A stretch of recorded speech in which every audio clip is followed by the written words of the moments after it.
ବାଲେଶ୍ୱର ଜିଲ୍ଲା ବସ୍ତା ଥାନା 16 ନମ୍ବର ଜାତୀୟ ରାଜପଥରେ ରାଜଘାଟଠାରୁ ମୟୂରଭଞ୍ଜକୁ ଯାଇଥିବା ପୂର୍ବ ବିଭାଗର ରାସ୍ତା ଖାଲଖମାରେ ଭର୍ତ୍ତି ଯୋଗୁଁ ଲୋକଙ୍କ ମଧ୍ୟରେ ବଢୁଛି ଅସନ୍ତୋଷ।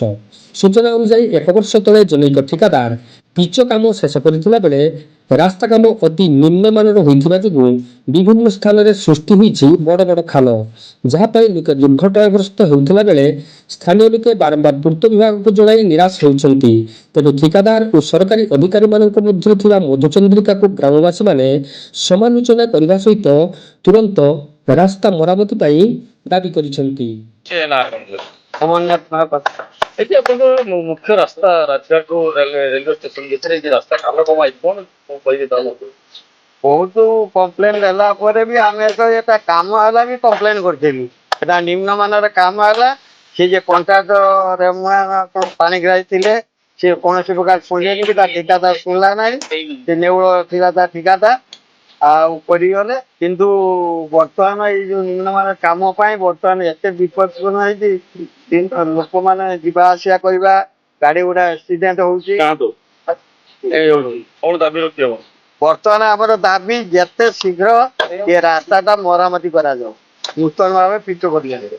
ସତ୍ୟବ୍ରତ ଦାସ, ମୋ ଘର ଏଇଠି ଗନ୍ଧମୁଣ୍ଡି। ଏଇ ରାସ୍ତା କାମ ନେଇ କଣ କହିବେ? ରାସ୍ତା ଯୋଉ ନିମ୍ନମାନର ରାସ୍ତା କାମ ହେଇଛି, ଦେଖନ୍ତୁ ଏଇ ରାସ୍ତା RNB ର ରାସ୍ତା, ଆଉ ଏଇ ରାସ୍ତା ପାଖାପାଖି ବର୍ଷେ ହେଲା ତାର କାର୍ଯ୍ୟ ସମାପନ ହେଇଛି।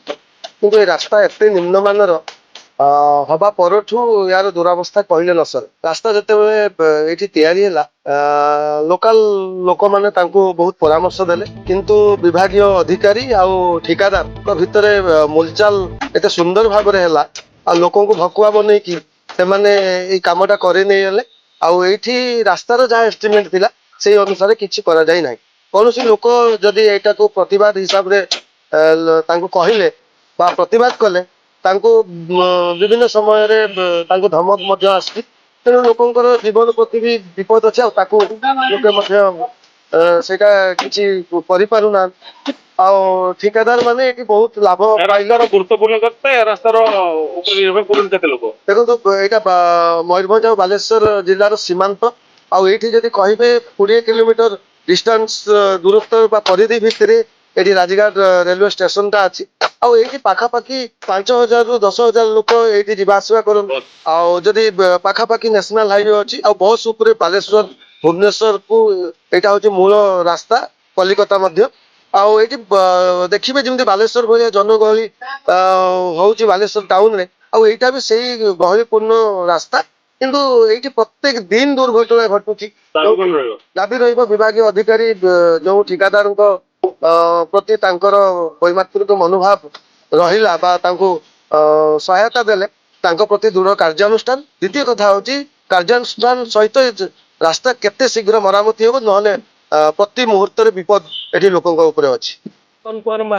ଏଇ ଯେ ରାସ୍ତା ଯଦି ମାନେ ଖାଲ ଖମା ହେଇଛି, ୟା ଉପରେ କଣ ଅଞ୍ଚଳ ଲୋକ ହିସାବରେ ଅଞ୍ଚଳ ଲୋକ ହିସାବରେ ମୋର ଏଇଠି ପାଖରେ ଫୁଲ ଦୋକାନଟେ ଅଛି। ମୁଁ ଏଇଠି ସବୁଦିନ ରୁହେ। ଯେତେବେଳେ ଏଇଠି କାମ ହଉଥିଲା ସେତେବେଳେ ମୁଁ ବହୁତ ପ୍ରତିବାଦ କରିଥିଲି ଯେ ଏପରି କାମ କରନି, ଯୋଉ ମାଟି ସବୁ ଆଣି ପକଉଛ ତାକୁ ରୁଲିଂ ନାହିଁ, ପାଣି ନାହିଁ, କିଛି ନାହିଁ। ତେଣୁ ଏହା ପରବର୍ତ୍ତୀ ଅବସ୍ଥାରେ ଦବିଯିବ। ଆଗକୁ ବର୍ଷା ଦିନ ଆସୁଛି, ଦବିଯିବ। କାମ ହେଇଥିଲା କେତେ? ଏ କାମଟା 2024ରେ ସରିଥିଲା। 2024ରେ ଜୁନ ମାସ ପାଖାପାଖି କାମଟା ସରିଥିଲା। ସେତେବେଳେ ବର୍ଷା ଦିନ ବି ଆସିଲା।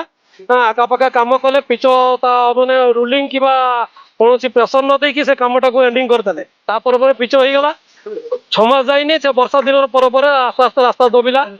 ଏଇ 2025ରେ ଦବି ଯାଇଥିଲା। ତାକୁ କିଛି ମାଫିଆ ଲୋକ ଯୋଉମାନେ ବାଲି କିମ୍ବା ମାଟି ମୁରୁମ ଏମାନେ ବୋହୁଛନ୍ତି, ସେମାନେ କିଛି ଆଣି ଡଷ୍ଟ ପକେଇ ଦେଇ ତା ଉପରେ ଚାଲିଥିଲେ।